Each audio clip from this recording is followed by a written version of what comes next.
Ladies and gentlemen, it's an honor for me to be here. Please allow me to take you back to this day about 40 years ago.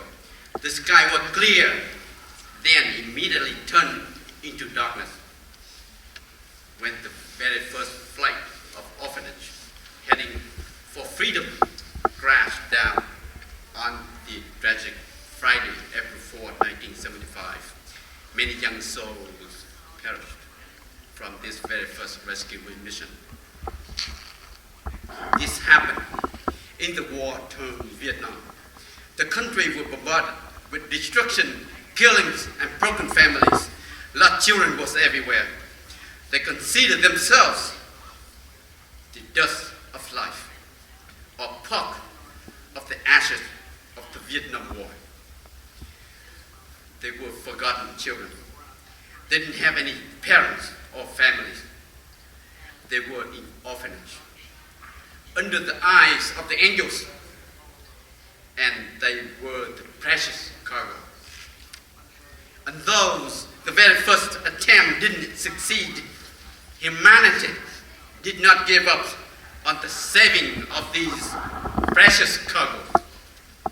Several plane loads of children were successfully airlifted within weeks, right before the Russian tanks of the communists roaring to the street of the capital of South Vietnam, and right before the Viet Congs with AK-47s were at the people's doorsteps.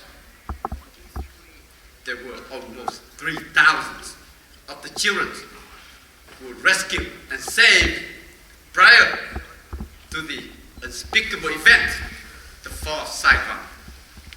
Ladies and gentlemen, they were the acts of inspiring heroism about the resilience of the human spirit.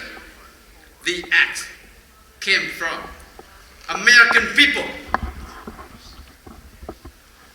to whom our founding fathers called we, the people. They have done all they could to save humanity. Thank you. Thank you. Thank you for saving these children. Several years after the false Saigon, there was a teenager who was born in the war zones in the early 60s.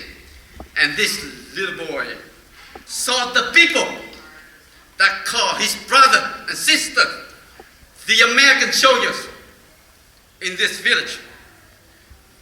As he was growing up during the war, and this teenager was the man standing and speaking in front of you today. As freedom and justice were lost, I was one of the million desperate and frightened people who got left behind. I knew I would fight the way to get out, to escape the communist oppressions. I knew I wanted to follow the path that my brothers and sisters have been fighting for, the path of freedom. I still remember so well how our men and women fought for freedom. My Vietnam veterans, I saw you there. You have been in my village, scouting and fighting the enemy. I saw you standing tall heroically with the South Vietnamese soldiers, defending us against the communists. I saw you helping the sick and the injured South Vietnamese people. I saw you protecting my village and making me and all the children laugh. You brought freedom and security to my village. You are our angels.